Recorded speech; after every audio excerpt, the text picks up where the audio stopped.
Hey guys, it's Mikexingchen. Thank you so much for watching Beyond Science News, and let's just jump into it. A lot of you sent me this story and it's really just heartbreaking. This is Mahendra Ahirwar. He's a 13-year-old from India and he's always had a difficult life because he suffers from a very rare condition called congenital myopathy, which makes the muscles in his neck so weak that his head hangs at a 180 degrees angle. His parents has taken him to see numerous doctors, but no one could really help him. Because of this condition, Mahendra was in constant pain, to the point where his parents even admitted that they would rather their son dead than to live and suffer every single day. And of course, kids are very cruel sometimes, so Mahendra was constantly teased and didn't have many friends. But last year in 2015, a Good Samaritan named Julie Jones from Liverpool, she set up a GoFundMe campaign and raised over $15,000 so that Mahendra can have life-changing surgery in New Delhi. And the surgery was thought to be a success at the time, but sadly, just 8 months after the operation, Mahendra's mother said he laid down to watch TV one day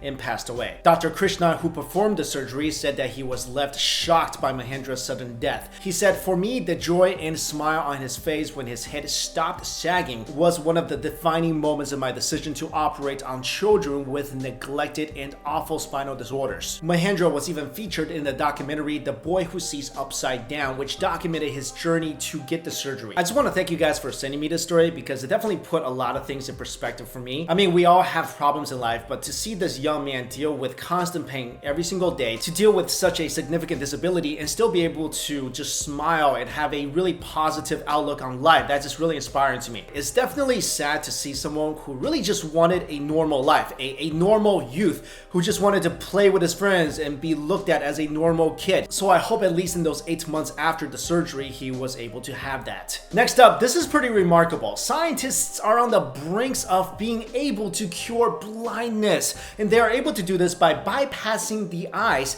and sending moving images directly to the brain. For the first time ever, doctors have implemented a visual stimulator chip in the brain of a 30-year-old woman who has been blind for 7 years. After the chip was planted, the woman saw flashes of color, lines, and spots that was sent to her through a computer. The next step is for doctors to send footage from a tiny video camera to the brain. So how this would work eventually is the person who is blind will wear glasses fitted with the tiny video camera that sends images to a little computer that is also on the person. The images are then transferred to a receiver implemented on the back of their skull, which sends them to electrodes on the surface of the brain. The electrodes stimulate the neural cells in the visual cortex, enabling the wearer to see. Can I just say that if this works, how awesome is it to actually see something that has been developed by researchers that can help so many people with this disability? I mean, not to be able to see would probably be the one sense I would be most afraid to lose. I'm just kind of wondering, let's say Daredevil can see again utilizing this device. Would he be more powerful because he got another sense back? Or would he be less powerful because his other heightened senses may just fade away? Next, I've covered the topic of mass extinctions before on this channel.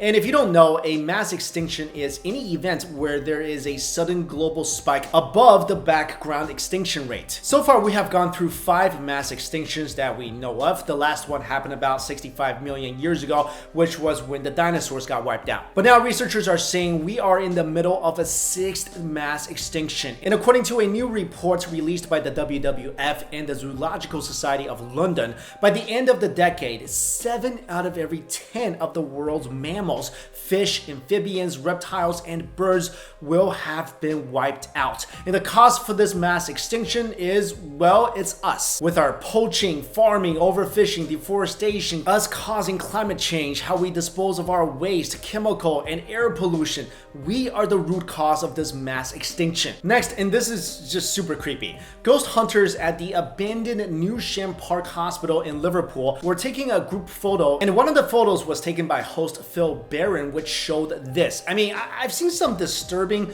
ghost photos before, but this might be the most terrifying ghost I've ever seen. It looks like a cross between the Blair Witch and the girl from The Rain. According to Mr. Barron, he took the photo on his phone and didn't really think anything of it until it was uploaded by his office. And then of course he was getting messages left and right about the creepy figure in the photo. You know, this photo reminds me of this other really famous ghost photo. It's also a ghost that showed up at a group photo shoot, but at least that ghost looked good. I mean, good for a ghost. He's dead, but he doesn't look all demonic, right? But this ghost, I don't know. I think she's smiling. I just hope she didn't follow anyone home. And finally, guys, death, of course, awaits us all. It's kind of sad to think about it, but it's true. And unfortunately, most, if not all of us, will experience the sadness of losing somebody we are close to. But let me ask you, would you consider making the ashes of your loved one into a diamond and wearing them as jewelry? Apparently, there's a company in Switzerland called Danza, and what they do is they will compress and superheat your loved one's cremated ashes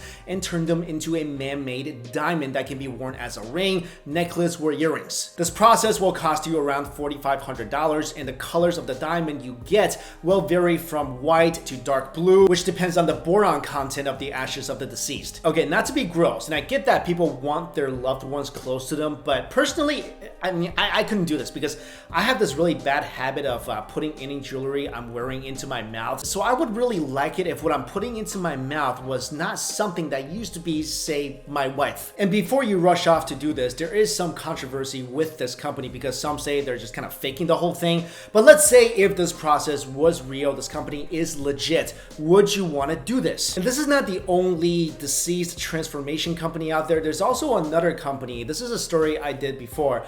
This company, what they do is they take the ashes and they somehow mix it with a tree. So they basically grow a tree from the person who died. Just personally, I don't think I would do either one of these things. But let me know what you think. Would you like to transform your loved one into a diamond or maybe a tree or neither? So there you go, guys. In this video, we covered the unfortunate death of Mahendra. A cure for blindness may be on the horizon. Apparently, we're just going around killing everything around us, causing the 6th extinction. The girl from the ring was spotted at an orphanage, and you can now wear your loved ones as jewelry. Alright guys, thank you all so much for watching. If you liked this video, please hit that like button. I would really appreciate it. And just a reminder, this Saturday, November 12th, we will have our first ever live chat stream thingy, and that's gonna be over at the Beyond Science Facebook page. So this Saturday, November 12th, 9 a.m. Pacific time, 12 p.m. Eastern time. These are US times, of course, and I hope to see you there.